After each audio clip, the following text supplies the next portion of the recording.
हरियाणा पंजाब समूह सीमा पार करने की कोशिश कर रहे प्रदर्शनकारी किसानों ने अपने ट्रैक्टरों से सीमेंट के बैरिकेड को जबरन हटा दिया है और वहीं दूसरी तरफ पुलिस की तरफ से आंसू गैस के गोले छोड़े गए हैं। अब ये जंग आगे क्या रूप लेगी ये तो वक्त बताएगा। और ये भी पता चला है कि सुई से हथौड़ा तक सब कुछ लेकर आए हैं किसान।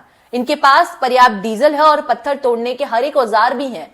गांव से 6 महीने का राशन लेके चले हैं किसान। आखिर बार बार क्यों हो रहा है किसानों का आंदोलन, क्या मांगे हैं उनकी, ये सब आपको बताऊंगी। लेकिन अभी तक अगर आपने चैनल को सब्सक्राइब नहीं किया है तो जल्दी से कर लीजिए, क्योंकि आपके लिए बिल्कुल मुफ्त है और इससे मेरी बहुत मदद होगी। सभी लोगों को नमस्कार, आप देख रहे हैं खबरवती और मैं हूं पारुल त्रिपाठी। किसानों ने एक बार फिर दिल्ली घेराव की तैयारी कर ली और पंजाब, हरियाणा के साथ ही कई और राज्यों के किसान दिल्ली के लिए कूच कर गए हैं। हालांकि किसानों ने इसे चलो दिल्ली मार्च का नाम दिया था, लेकिन इसे किसान आंदोलन 2.0 भी कहा जा रहा है। दरअसल इस किसान आंदोलन का पैटर्न 2020-21 में हुए किसान आंदोलन से काफी मिलता जुलता है। पिछली बार की तरह ही अलग अलग राज्यों से किसान इस आंदोलन में शामिल हुए हैं और अलग अलग किसान संगठन मिलकर इसे आयोजित कर रहे हैं। किसानों की मांगों को लेकर सरकार के साथ कई बैठकें हो चुकी हैं, लेकिन फाइनल सहमति नहीं बन पा रही है। आइए आपको बताते हैं कि किन मांगों को लेकर किसान संगठन बार बार आंदोलन कर रहे हैं। किसानों की सबसे खास मांग न्यूनतम समर्थन मूल्य एमएसपी के लिए कानून बनाना है। किसान स्वामीनाथन आयोग की सिफारिशों को लागू करने की मांग भी कर रहे हैं। आंदोलन में शामिल किसान कृषि ऋण माफ करने की मांग भी कर रहे हैं। किसान लखीमपुर खीरी हिंसा के पीड़ितों को न्याय दिलाने की भी मांग कर रहे हैं। भारत को WTO से बाहर निकाला जाए, किसानों की ये भी मांग है।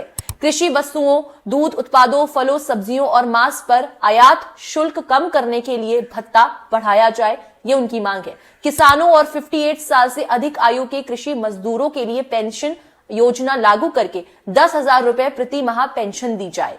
प्रधानमंत्री फसल बीमा योजना में सुधार के लिए सरकार की ओर से स्वयं बीमा प्रीमियम का भुगतान करना, सभी फसलों को योजना का हिस्सा बनाना और नुकसान का आकलन करते समय खेत एकड़ को 1 इकाई के रूप में मानकर नुकसान का आकलन करना, ये उनकी मांग है।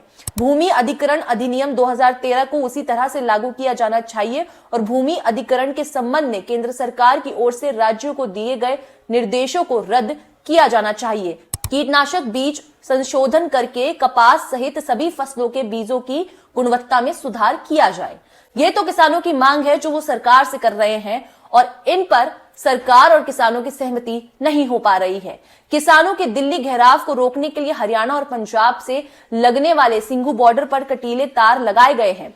सड़कों पर सीमेंट के बैरिकेड भी लगाए गए थे। दिल्ली में गाजीपुर, टिकरी और सिंधु बॉर्डर पर भी दिल्ली पुलिस एहतियात बरत रही थी, तैयारी पूरी कर रही थी कि किसानों को दिल्ली में प्रवेश करने से रोक पाए। गाजीपुर बॉर्डर पर पुलिस की गाड़ियां और बैरिकेड खड़े कर दिए गए थे, लेकिन इस समय स्थिति गंभीर है।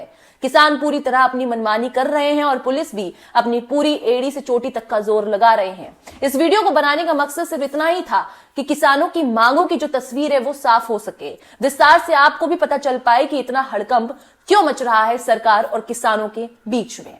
अगर ये वीडियो आपको पसंद आया है तो इसे जरूर लाइक कीजिए, शेयर कीजिए, चैनल को जरूर सब्सक्राइब कीजिए। कमेंट सेक्शन में जरूर बताइए कि किसानों की जो ये मांगे हैं ये सही है या गलत।